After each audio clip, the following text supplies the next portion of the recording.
From big cities to small towns, law enforcement agencies across the country are in a bidding war for new officers, offering bonuses and perks, trying to recruit the next generation as many lifelong first responders leave the profession in droves. It is leading to significant shortages impacting cities, and some cities are dealing with record-breaking violent crime. ABC's Jay O'Brien looks into why so many cops are quitting the job.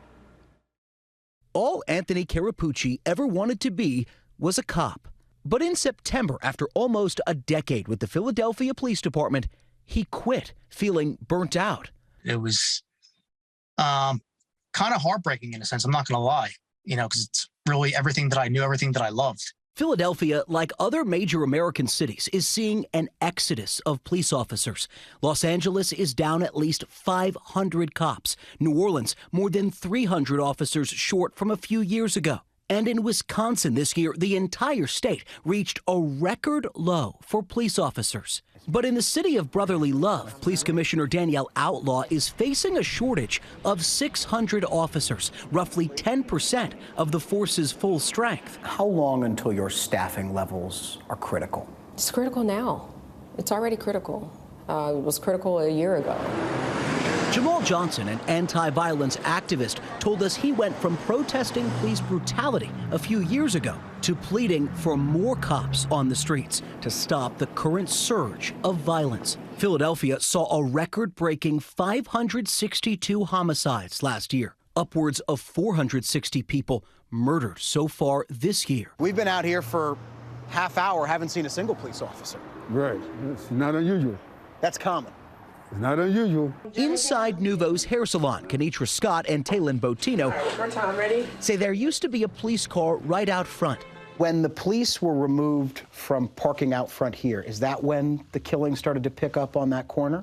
Yes, because since last year, all the killings started through the summer till now.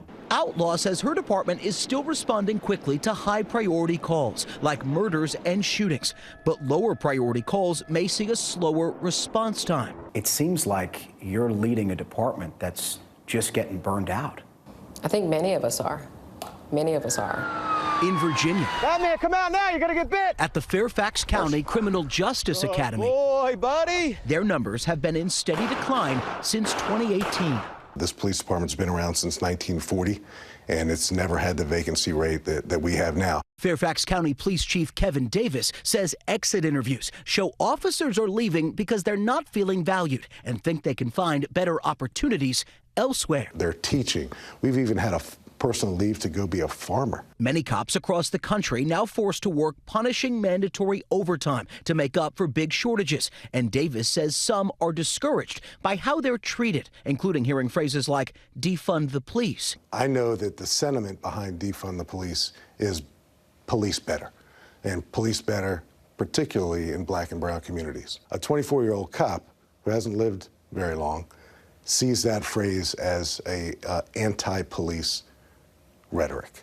But in this great resignation, the clock is ticking to convince millennials and even Gen Z Does he pose a threat? that police work is worth it. Back in Philadelphia, Commissioner Outlaw's task, she believes, is to convince the community that policing is still a trusted profession, under pressure to grow her ranks before too many cops leave for good. I've always been optimistic. Law enforcement has been around for how many years now? And you don't think it's going anywhere? No, no. And our many thanks to ABC's Jay O'Brien for that report. Well, hey there, GMA fans. Robin Roberts here. Thanks for checking out our YouTube channel. Lots of great stuff here. So go on, click the subscribe button right over here to get more of awesome videos and content from GMA every day, anytime. We thank you for watching, and we'll see you in the morning on GMA.